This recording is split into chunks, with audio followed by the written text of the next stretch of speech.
Next up, issue 26 of the Transformers. There's a lot going on in this one.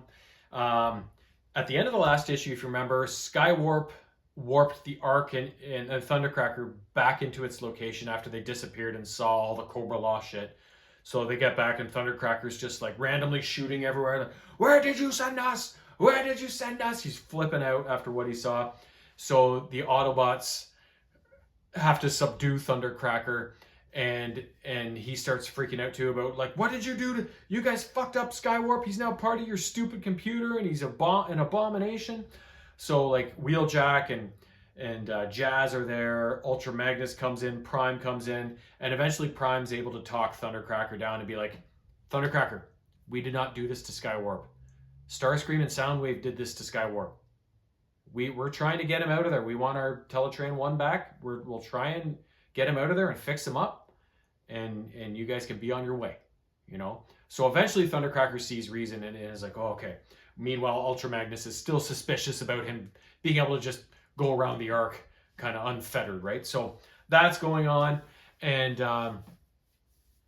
after all that kind of stuff goes on, General Flag shows up, and Wheeljack's like, who is this guy, Prime? And Prime's like, he's good. And look, he's got some presents for us. So he drops off Mirage and Bulkhead's bodies, a bunch of Energon. So then Wheeljack is immediately like, oh, General Flag, like, let's talk. And so they're kind of hitting it off.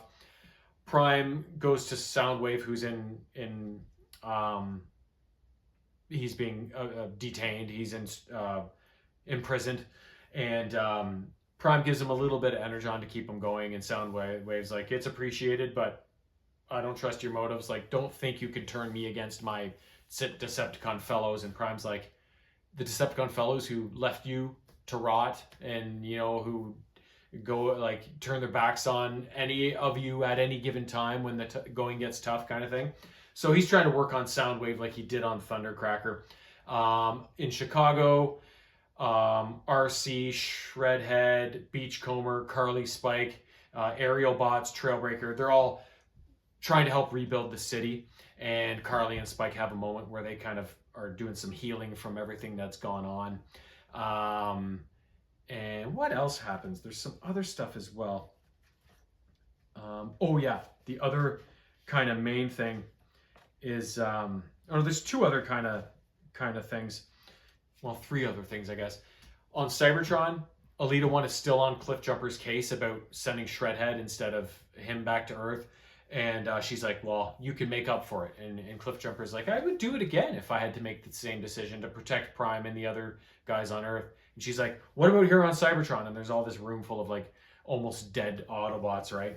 And he's like, I'll do what you want. I'll go get the components in Decepticon territory to get the space bridge working again. So that's kind of what they're up to. And oh shit, now I forget what the other thing was. Oh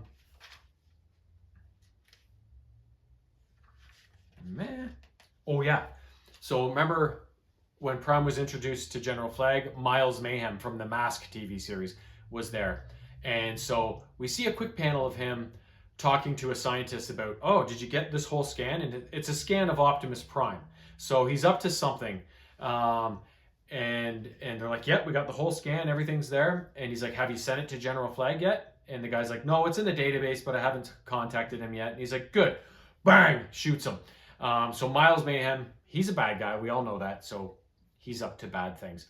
So then the rest of the issue plays out with the Autobots fixing up Skywarp. And when Skywarp comes to, he's like, ah! And he starts freaking out, and he's blasting all the Autobots.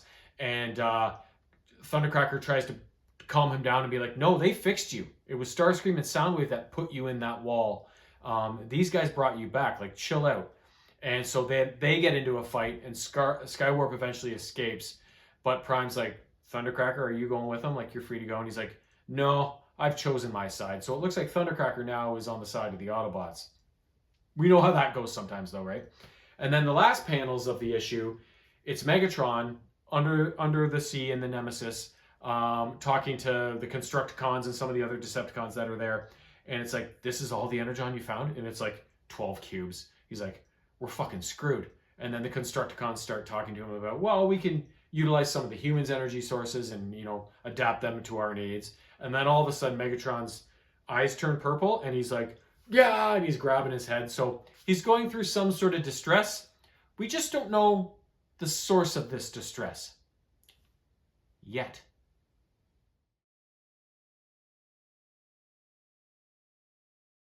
All right, last up, and this is unusual, we got a lot of G.I. Joe. It's awesome. So issues 13 and 14 of the kind of more Origins G.I. Joe series. And this starts, issue 13 is issue 1 of 5 of a sub-series within this series called the Dreadnought War. So, which, you know, I love the Dreadnoughts. I've commented on this many times. The issue starts off with Cobra Commander talking about the diluted energon that they've been using to power their weapons and stuff, and how it's so great. And there are some energon signatures out that they've picked up traces of out in the world. So he's like, we're going to mobilize some teams to go look at these signatures. So he said, there's one that really interests me that's kind of a pulsing signature. So Destro's like, me and Ripper, who is one of the Dreadnoughts, the only one that's remained loyal to Cobra Commander, Destro's like, me and Ripper will go check out that one. And Cobra Commander's like, nope. I'll go with Ripper. Destro, you stay here and monitor what's going on here. I have a particular interest in this one. So Destro's like, So he pulls Ripper aside before he goes with Cobra Commander and says, Ripper, I'm just, want to commend you on your loyalty to Cobra Commander, especially after what he did to you and your fellow Dreadnoughts. And it's like, and he's like, it'd be a shame if anything happened to him on this mission. And Ripper's like, yeah, it'd be a real shame, right? So Destro's planting some seeds, right? So off they go on these missions. In the meantime, Duke is on like vacation or whatever. He's off, and he's visiting the grave of his fellow pilot friend that died at the very beginning of this series, or in the Duke sub-series, I think it was, when this happened, when Starscream swatted him out of the sky and killed his friend, and Duke was like, what, fucking giant robot machines that can transform? But he gets a call from Clutch, and it's like, I know it's your time off, but I thought you might be interested. There's this weird pulsing energon pickup signal that we're getting. And Duke's like, on it. So he heads out to the desert where this pulsing energon signal is, which is also where Cobra Commander and Ripper have gone with other Cobra forces. And so Duke is headed there in a Jeep. He eventually gets there and he's like, what the fuck? Cobra Commander's here in a HISS tank and blah, blah, blah. But before Duke can even decide what to do, some sort of explosion happens. It's Ripper turning on Cobra Commander and trying to take him down.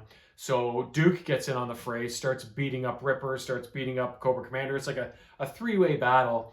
And then all of a sudden, Cobra's like, do you hear that? And it's engines. All of a sudden, the entire Dreadnought army is on their way, and all of their modified hot rods and shit. So Duke and Cobra Commander are like, we got to get the fuck out of here. So they get back in Duke's Jeep and they take off. So a lot of that first issue is like this long drawn out chase kind of thing of those two enemies running from a common enemy. And in the meantime, Destro's like, ha ha ha, I'm taking over Cobra. So he officially announces to everybody back at the base, like, Cobra Commander's on leave. I'm taking over for now. And he opens up Cobra's business to a bunch of faceless people on a bunch of screens, right? So as Destro does, he's a wheeler and a dealer. And so then after that, it goes back to the chase. So Duke and Cobra Commander, the Jeep eventually breaks down. So they have to take refuge in this small desert town. Like it's just like a gas station and a shack sort of thing. So they find a little place where they're going to hide out. But before we know it, this giant hammer comes down on the side of Cobra Commander's head. And the Dreadnought Road Pig comes out being like, oh boy, fresh meat kind of thing, right? So they can't escape the Dreadnoughts no matter what they do in this issue sort of thing. So really cool. I love the Dreadnoughts. I love seeing them in action. And Road Pig even gets in on the action. And they said in this, they had to do a little feature on him at the end of the issue. It's like, he never actually appeared in the cartoon, which I was like, really? Because I know his character. I must have maybe from the comics back in the day. That's how I knew him. But I find that kind of a weird little statistic there. Next up, issue 321 of the regular ongoing G.I. Joe series. I'm going to do these ones separately because this one's kind of interesting. So you'll see on the front, it's Snake Eyes and Dawn, two of the ninjas. Issue 21 of the original Marvel G.I. Joe series back in the 80s. This is issue 321. They say, an issue 300 issues in the making. Because issue 21 of the original Marvel series, I've talked about this in the past, was a silent issue. It was all based on Snake Eyes, who doesn't talk, doing like a mission, and just him featured in it. So there were no words on the page. It was just all pictures and described all of the action, no words at all. So in memory of that 21st issue, 300 issues later, they did another one. So basically, Dawn and Snake Eyes are heading back to the pit in a vamp after being out doing something. And they head down into the pit, and as they're going down, they pass all sorts of different areas. You see different things going on in the pit. And Roadblock joins them, and they go to the shooting range. So they put on the muffs for the ears, for the noise, and they start shooting. In the meantime, a Cobra dirigible of some sort is creeping down a canyon and coming towards the pit, and they engage some sort of weapon that like produces some sort of sonic attack. So everybody in the pit is like, "Gah!" and they're immobilized with the pain in their ears. But these three have the earmuffs on. Even though Roadblock takes his off and is feeling the effects, they put his back on him, and he slowly recovers. And so then from that point onwards, Dawn and Snake Eyes work their way out of the pit, grab a couple of jetpacks, which we saw on the way when they initially went down. And so the rest of the issue is just showing them in these action sequences how they go and slice and dice this dirigible and bring Cobra's attack down. And the last panel we see is like the dirigible blowing up, hitting the ground, blowing up, and all sorts of explosions. And we see a lot of the Joes come out of the pit with like all these concerned looks on their faces, like, "Oh!" And then Dawn and Snake Eyes walk out of the wreckage. So everybody's like, "Ah!" So kind of a cool issue, a throwback, a little tribute to the early days of the Marvel G.I. Joe series. Last up, issue 322 of the main series. And I love this one because this guy right here, Snowjob, was one of my favorite characters back in the day, one of my favorite toys, him and his little snowmobile. So in this one, Cobra Terrordromes are suddenly popping up here and there. So there's two teams mobilized to go investigate these.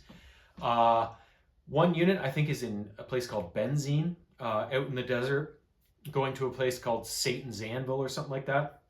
It's Lady J, Dusty, Lightfoot, and Mongoose, I think, are the four dispatched for that mission. So they go and they find it, but all of a sudden a huge epic sandstorm starts coming in. So they're like, we can't outrun it. We got to go towards the Terrordrome and try and take shelter there, but there's Cobra forces everywhere, right? So they get into a big dust up with Cobra, but the storm plays a lot of chaos in that. And the person leading the construction of the Terrordrome, which looks like it's almost complete, is one of the Revanche cocktail waitress robots from Cobra Island, the casino there. So they see fit to go in, lay waste to Cobra, and bide some time for the storm to pass before they can take off. But they take down this cocktail waitress so that they can take the Revanche tech back with them to headquarters, so that the whiz kid computer nerds or whatever can dissect this robot and maybe glean anything of use out of it, sort of thing, right? So then the other team is in Frozenland, and they are in the snowy tundra. It's Snowjob, Frostbite, another one of my favorites with his Snowcat vehicle, Iceberg, and then, oh, I forgot who the fourth guy was. But they find a Technodrome, and they're spying on it from afar. Or sorry, Technodrome, a Terrordrome. I'm going back to Turtles. And they see somebody carrying in a case, and they're like, that case looks awfully familiar. And eventually they're like, oh shit, they're arming devices for nukes. So they figure they're turning this Terrordrome into a nuclear launch site, right? So they eventually infiltrate, they take down Cobra, and when they get into the Terrordrome, they're like, oh, it's not nukes, it's ballistic missiles, but they're loaded with radioactive waste. So Cobra was up to no good here. So they make sure to take the case of the detonators with them as they exfiltrate. So at the end of the issue, we see both teams leaving their respective locations. Mission accomplished. See you next month.